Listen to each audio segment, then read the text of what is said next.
Recebendo aqui no estúdio Gabriel Santana, é advogado, vai bater um papo com a gente sobre as questões trabalhistas, especificamente também nessa época do ano que a gente tá, né?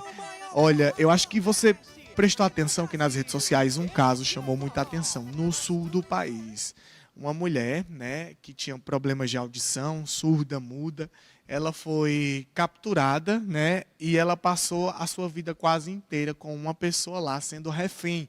Infelizmente, ainda hoje nós temos casos assim aqui no Brasil, né? Trabalho escravo, literalmente. Trabalho análogo também à escravidão. É muito complicado situações como essa e principalmente também o assédio, o controle aí nas idas em pausas particulares para quem trabalha em call center, para quem também tem um teletrabalho em casa, enfim. É toda uma questão que a gente está conseguindo resgatar agora com esses casos, né, que o núcleo de investigação da Polícia Civil, junto também com outros departamentos, conseguem identificar por meio de denúncias, por meio de comportamentos, né, que casos como esse, infelizmente também acontecem hoje. A gente vai saber agora o que é que pode, como a justiça pode ser acionada, como que essas pessoas vão pagar por isso, quais são as punições, e você também que está no teletrabalho, que trabalha em call center, em casa, enfim, e passa por algum tipo de assédio, esse papo vai ser instrutivo para você também. Boa tarde, seja bem-vindo. Boa tarde, Emanuel. Boa tarde, amigos telespectadores. De fato, é um assunto muito sério, tem tomado conta das redes sociais, dos telejornais recentemente. Você lembrou muito bem esse caso recente, apesar de ser uma situação que parece comum, mas não era para existir. O trabalho escravo no Brasil ele foi abolido em 1889. E olha o tanto de tempo que a gente tem de abolição do trabalho escravo, mas existe ainda hoje em dia trabalho análogo à escravidão, como você bem lembrou. E não é só um caso isolado. Veja que recentemente a gente tem visto casos daquela vinícola que trabalhava pessoas em condições análogas à escravidão e tantos outros casos. E não se resume apenas a um trabalho como uma vinícola. Pode ser encontrado também em pedreiras, em carvoarias, em lavouras. E, inclusive, tem filmes relatando sobre isso. Tem aquele filme que foi protagonizado pelaquela atriz Dira Paz, que ela fala também sobre a situação do trabalho escravo, que também foi muito comum no Pará, na região norte do país.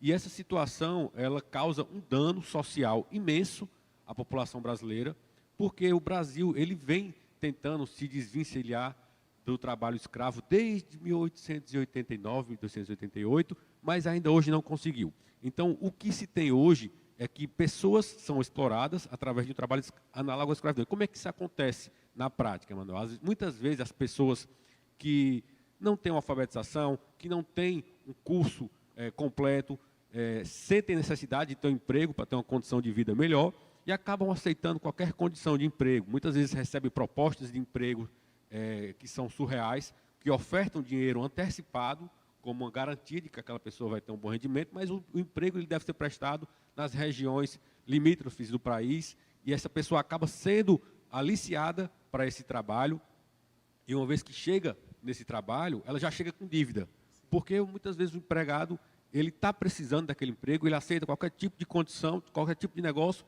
e aceita inclusive estar pagando o custo da sua despesa de viagem, de deslocamento do local onde mora até o local onde vai trabalhar.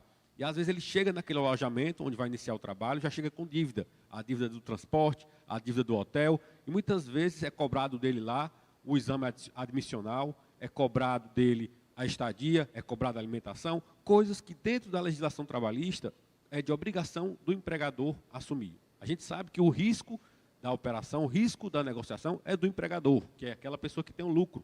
Então, não é admissível que o empregado, funcionário, tenha que assumir esse risco. Mas esse empregado acaba se submetendo a esse tipo de condição porque ele precisa.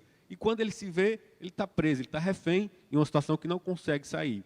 E o trabalho análogo à escravidão, ele é caracterizado por aquele trabalho exaustivo, em que ele trabalha mais do que o limite de horas permitidas legalmente, ou aquele trabalho em que ele se vê impossibilitado de se locomover, seja porque tem capangas, pessoas armadas que impossibilitam que ele saia do ambiente de trabalho, seja porque o empregador reteve algum documento dele, documento pessoal, RG, passaporte, CNH, até a carteira de trabalho. E essa retenção de documento impede esse trabalhador de pegar um transporte, de comprar uma passagem. Muitas vezes esse trabalho acontece em fazendas, em locais distantes da civilização, das cidades, e dificulta o trabalhador até se deslocar a um grande centro desse para pedir ajuda. Então, muitas vezes esse trabalhador ele sofre esse tipo de pressão, não tem a quem recorrer e fica, de fato, vítima por tantos anos a essa situação. Por isso que é muito comum a gente ouvir dizer que aquele trabalhador foi resgatado da condição de análogo à escravidão após ter passado tantos anos nessa condição. E ele passou todos esses anos sem direitos trabalhistas, sofrendo trabalho, pressão no trabalho, trabalho pressado, forçado, jornadas extenuantes, e isso causou para ele um dano, seja na área trabalhista, porque não estava recebendo direitos trabalhistas, que não tinha carteira assinada, não recebia os direitos corretamente, e um dano à sua humanidade, à sua integridade.